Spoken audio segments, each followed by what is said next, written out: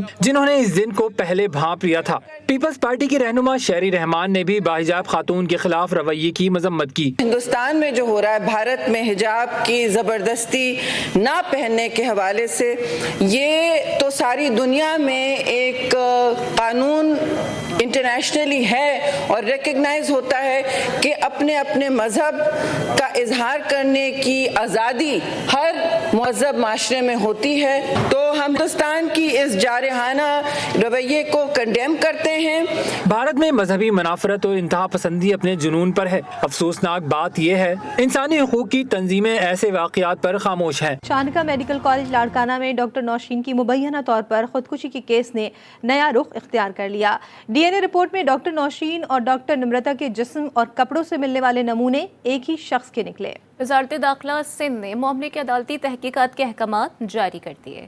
چانکہ medical college میں مبینہ طور پر خودکشی کرنے کے کیس میں اہم پیش رفت سامنے آ گئی۔ ڈی این اے رپورٹ کے مطابق نوشین شاہ اور نمرتا چندانی کے جسم اور کپڑوں سے ملنے والے نمونوں میں 50% مشابہت ہے۔ دونوں کے جسم اور کپڑوں سے ملنے والے نمونے ایک ہی مرد کے ہیں۔ رپورٹ میں سفارش کی گئی ہے کہ گرلز ہاسٹل سے منسلک مردوں کے خون کے نمونے لیے جائیں۔ گرلز ہاسٹل میں آنے جانے والے تمام مردوں کے خون کے نمونے بھی حاصل کیے جائیں۔ نوشین شاہ کی پنکھے سے لٹکی لاش گزشتہ سال اور نمرتا کماری کی لاش 2019 میں گرلز ہاسٹل کے کمرے سے ملی تھی۔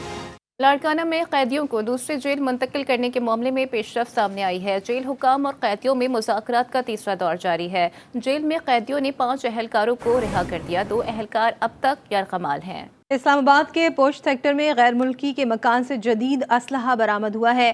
ذرائع کے مطابق کوہسار پولیس نے غیر ملکی کو گرفتار کر لیا ہے۔ غیر ملکی شخص کے خلاف غیر قانونی اسلحہ رکھنے کا مقدمہ درج کر لیا گیا۔ مزید بات کرتے ہیں آسیہ کوثر سے۔ آسیہ، اپڈیٹ کیجیے گا، یہ کس ملک کا شہری ہے؟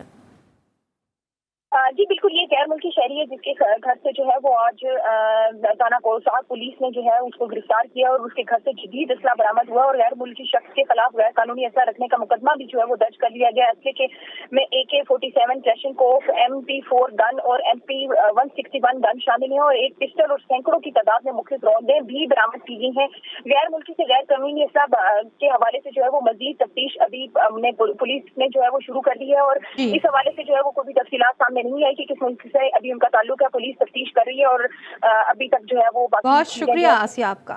کراچی کے علاقے کورنگی مہران ٹاؤن میں کیمیکل فیکٹری کے گودام میں آگ لگنے سے خطیر مالیت کا سامان جل کر تباہ ہو گیا ہے۔ گودام میں کچھ ملازمین بھی موجود تھے، تاہم انہیں بحفاظت ریسکیو کر لیا گیا ہے۔ ڈپٹی کمشنر کا کہنا ہے کہ آگ پر قابو پا لیا گیا ہے۔ رپورٹ کریں گے سولہ جعفری۔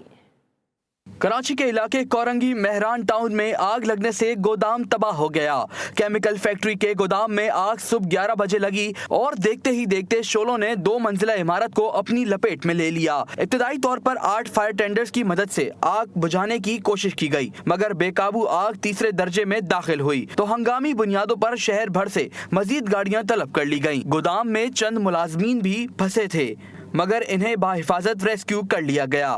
یہ B کلاس فائر تھی، بیسیکلی اس میں لکوڈ تھا، مٹی کا تیل اور کیمیکلز وغیرہ تھے، اس لیے اس پہ فوم کا استعمال کرنا پڑا اور پھر شہر بھر کی جتنی بھی ہماری فائر ٹینڈرز ہیں، تقریباً 20-22 کے قریب فائر ٹینڈرز ہماری یہاں پر پہنچی ہیں اور اس پہ قابو پایا اور پھر رینجرز کی گاڑی بھی فائر ٹینڈرز ان کو دی وہ بھی آئی اور اس کے ساتھ ایئر فورس کی گاڑی بھی آپ کے سامنے لگی ہوئی ہے ایک اور اس واٹر باؤزر بھی موجود ہیں۔ تو الحمدللہ اس آگ کو مکمل طور پر کنٹرول کر لیا اور اطراف میں جو فیکٹریاں تھی اس کے ان کو ہم نے آگ کو اس طرف نہیں جانے دیا۔